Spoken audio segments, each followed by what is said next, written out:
今回はチャプター5に向けて、黒幕は一体誰なのかをテーマに考察していきたいと思います。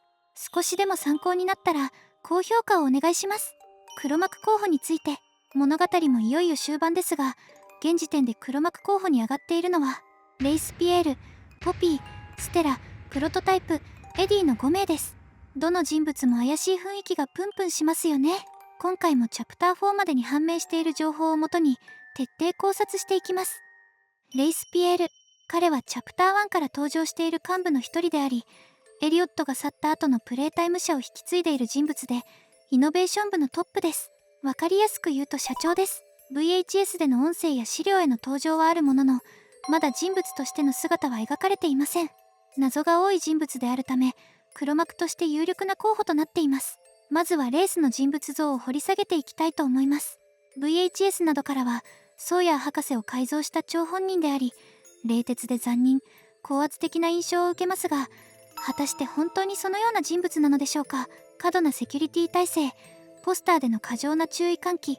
優位に立つと高圧的な態度をとる点、こうした要素からレースは小心者だと推測できます。皆さんもぜひレースの立場になって考えてみてください。世界的に有名なおもちゃメーカーの社長になったと思ったら、社長室とつながってる怪しすぎるポピー人形の部屋、キャットナップ事件の影響で会社の経営が大きく傾いてしまう。優秀なデザイナーがいないため、新しいおもちゃの開発や発売が思うようにできない。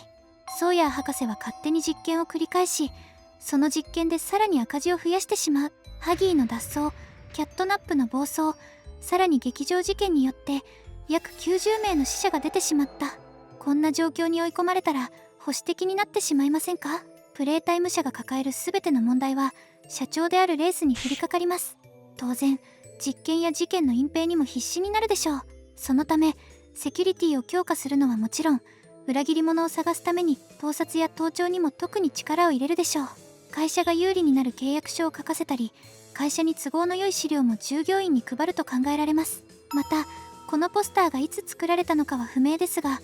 もしエリオットの時代に作られたものなら、臆病すぎるレースをいじったものだとも考えられますし、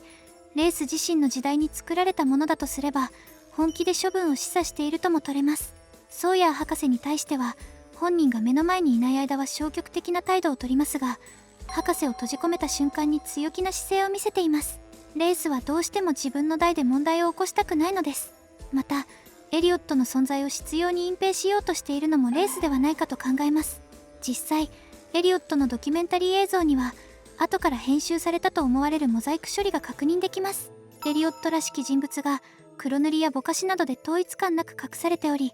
業務的な編集とは異なる意図的なものを感じます。さらに気になるのが、チャプター2に登場したマーケティング最高責任者、ジミー・ロスの存在です。公式ストーリーブックにも登場している彼が、現在姿を見せないのは、レースによって消された可能性があります。そのヒントは VHS から読み取れます。You're making bank.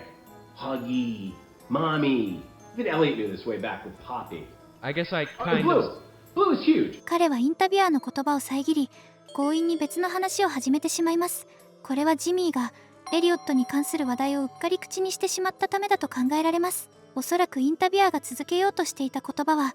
私はてっきりハギーワギーはエリオットさんが考えた名前だと思ってましたというジミーの発言に対する素朴な言葉だったのでしょう。しかしジミーはエリオットの名前を出したことに気づき、慌てて話題をそらしたと推測できます。チャプター2は従業員の不始末が多く描かれているチャプターでもあります。ローワン・ストールが内部告発を試みたり、マーカスが謎のモンスターを目撃したり、巨大な雲に怯えて仕事をしない従業員が描かれたりするなど、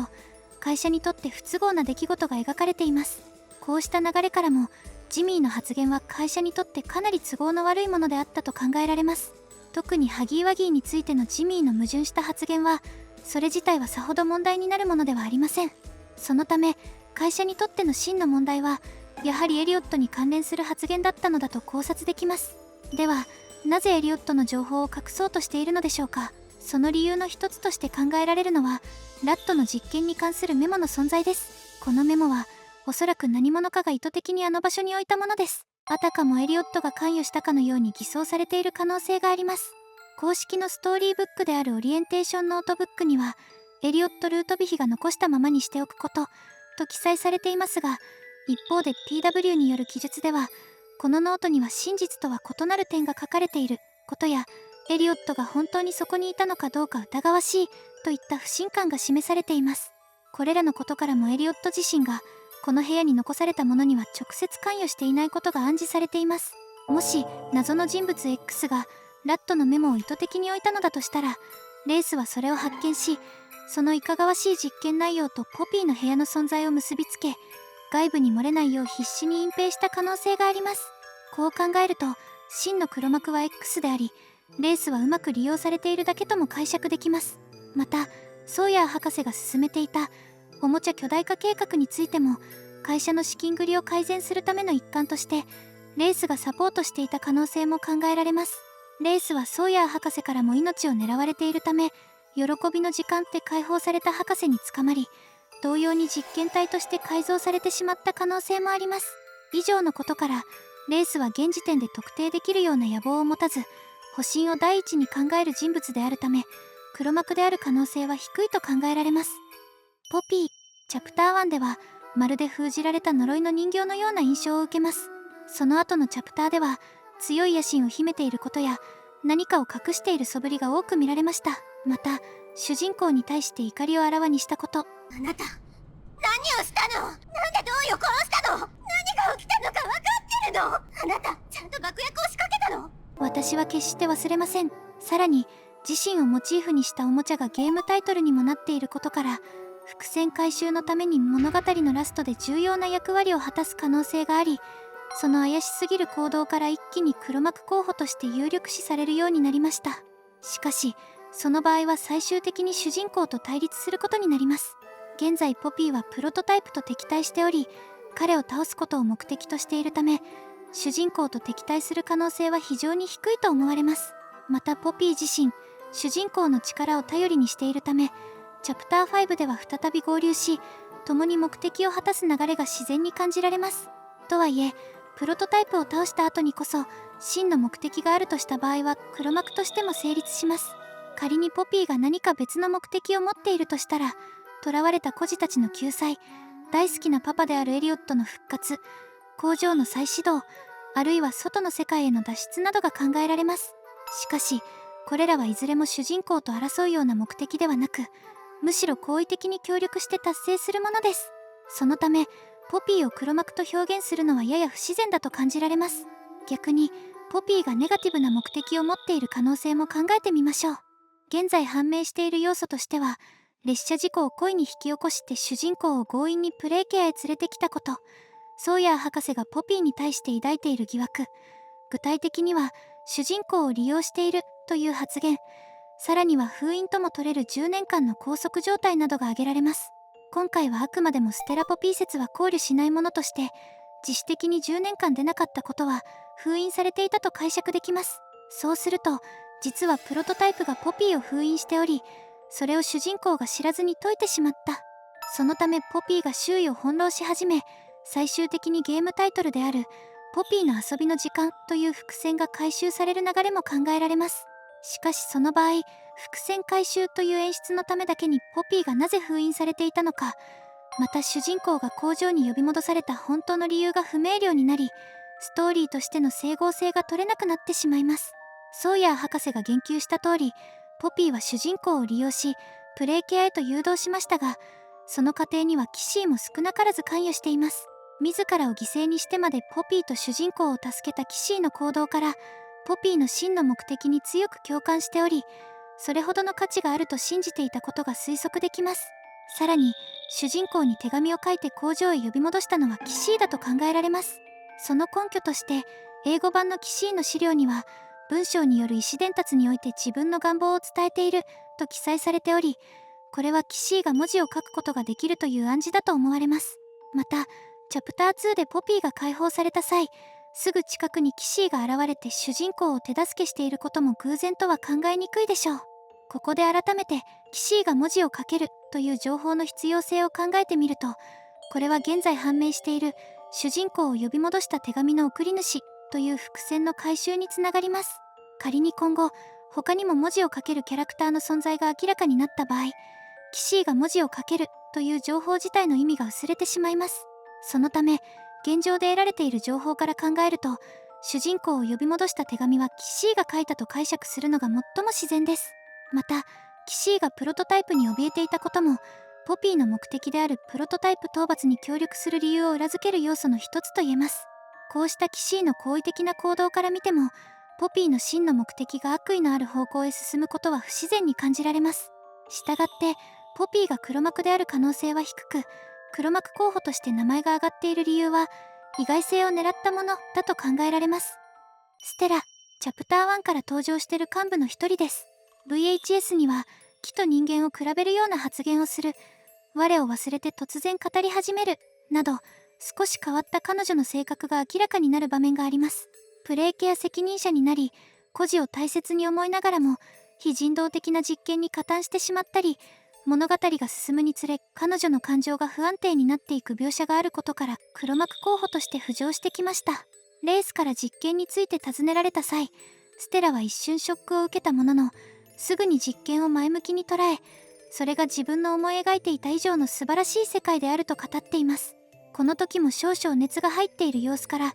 これまでのステラの性格や行動傾向を考えても、この気持ちは本心であると推測できます。ステラが黒幕になる可能性として妥当なのは、孤児に関係した動機だと考えられます。その場合、ソーヤー博士が進めていた実験内容に次第に不満を抱くようになり、ステラ自身が特に気にかけていた孤児のマシューを半ば強引に危険な同意の実験に使われてしまったことをきっかけに、徐々にプレイタイム社の非人道的な実験に反発する気持ちが高まったというシナリオが推測されます。ステラには黒幕としての動機がありますが、それが成立するためにはステラ自身が2005年のゲーム世界の現在まで生きていなければなりません。もし喜びの時間に生き残った従業員の一人だとすれば、現状生存できそうな場所として考えられるのはラボの中のみです。しかし5年分の食料の確保やラボに存在しているプロトタイプとの同居を考えると、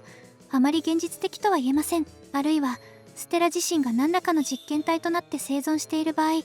黒幕である可能性がわずかに出てきます。ですがチャプター4までに登場しているキャラクターの中でステラだと特定できるような個体はまだ確認されていません。そのため現状で判断すると、やはり該当するのはポピーということになってしまいます。また現在主人公と同行しているポピーの目的が孤児の救済と同時に実験そのものの消滅を目指しているという点とも一致しています。仮にステラポピーだった場合、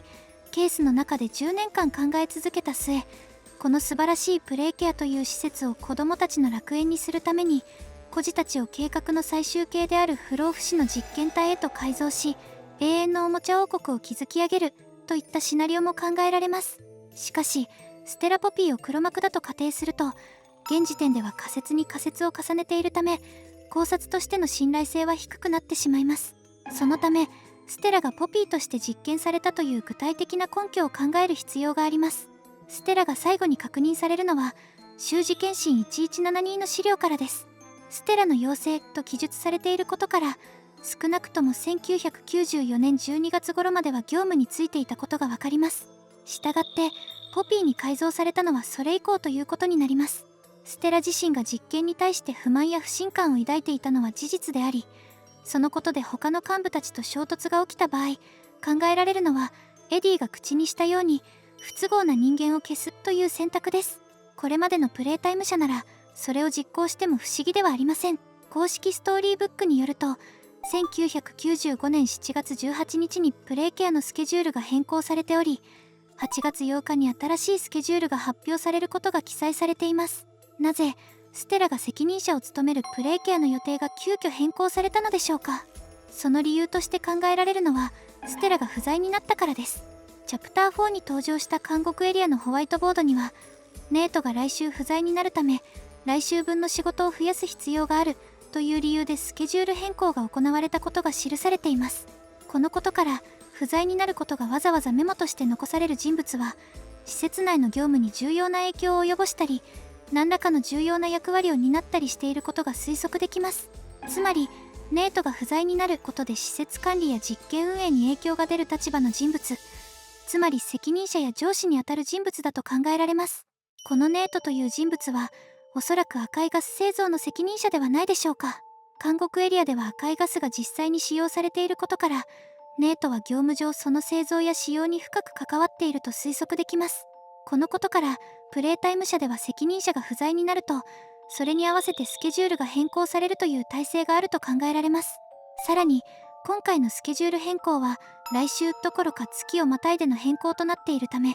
ステラの不在が長期間に及んだことを示唆しています。以上のことから、プレイケアの予定変更はステラが何らかの理由で不在になったことを示唆していると解釈でき、遅くとも1995年7月18日までに、口封じのためレースらによって、ポピープレイタイム人形の実験体にされてしまった可能性が高まります。このステラポピーという可能性が現実味を帯びてきたことで、ステラが現在も生きていると考えられるため、彼女が黒幕である可能性も十分に考えられます。プロトタイプ、本作のラスボスとして登場する可能性が高いため、黒幕という表現はふさわしくないかもしれませんが、チャプター4で登場した足のようなあいつも含めて、複数の個体が一つのプロトタイプとして存在している可能性について考察してみます。プロトタイプの目的は、過去の動画でも触れてきた通り、孤児の救済であると考えられます。しかし、マミーが言っていたあいつの一部にされるという発言から、プロトタイプが実際に何らかの目的を持って体のパーツを回収している可能性を考えてみましょう。チャプターを通してプロトタイプの姿に変化が見られないことから、彼自身の強化のために回収しているわけではないことが推測できます。そのため、チャプター4に登場した足のあいつや、その他の予備パーツとして回収している可能性も十分に考えられます。これらのパーツを使って新たな個体を組み上げ、その存在が真の黒幕になる可能性も浮上します。その場合の目的として考えられるのは、ポピーとプロトタイプに関わってきた主人公の討伐や、恐ろしい外見によって力ずくでポピーを自分のものにするなどが考えられます。しかし、もしプロトタイプが本気でポピーを捕まえたいのなら、これまでいくらでもチャンスはあったはずですし、キャットナップに命令すればもっと早く目的を達成できたはずです。主人公についても殺す機会は何度もありました。その後に何らかの計画がある可能性は否定できませんが、プロトタイプが本当にパーツの回収を目的としている場合、やはり行動や目的に矛盾が多いのも事実です。また、チャプター4のあいつとプロトタイプが同一の個体だと考えた場合、セオドアの時代にベッドの下へ潜り込むことはまず不可能です。仮に当時のプロトタイプが腕の状態で、その後ラボにこもって自らを改造し、あのような足が生えた姿になったとすると、初めて騎士たちの前に姿を現した際、そのまま素通りした行動の説明がつきません。また、チャプター3ではオーリーに扮したプロトタイプが、主人公の位置や状況を完全に把握しているかのような描写がありました。そのため、なぜあの時だけ主人公の居場所がわからなかったのか、やはり整合性が取れません。さらにチャプター4の最後には、主人公たちのもとへあいつが音を立てて近づいてきましたが、間もなく爆破されるであろう危険なエリアに、プロトタイプがわざわざ自らの危険を冒してまで現れるとは考えにくいです。今まで天才ソーヤー博士と互角に渡り合ってきたプロトタイプの賢明さを考えると、この行動はやや不自然な印象を受けてしまいます。このため、プロトタイプの本当の目的は、やはり孤児の救済であり、ポピーの行動はプロトタイプの言う通り、君がずっと的外れだったが、と考えるのが妥当でしょう。この仮説に基づいて考察すると、やはり真の黒幕として謎の存在 X が浮上してきます。ヘディ、チャプター2から登場した幹部の一人であり、研究部長です。彼はソーヤー博士やホワイト博士の上司にあたり、チャプター5の舞台であるラボを作った張本人です。彼が黒幕候補に上がったのは、その存在自体が黒幕だからです。エディは最初、資料のみで登場し、徐々に表舞台へと姿を現しました。チャプター4では彼の残酷な性格が明らかになり、ワレンバッジ建設を脅迫したり、都合の悪い人物は消すと発言したり、ホワイト博士に対して何度でも解体しろと指示したりするなど、目的のためなら手段を選ばない人物だと推察できます。また、あの PW でさえエディについての情報をつかめておらず、その存在自体に強い不信感を抱いていることが記述されています。エディは実験に直接関与している人物でありながら、これまで表舞台にあまり登場していません。また、明確な人物像を知っている人物もごく限られているため、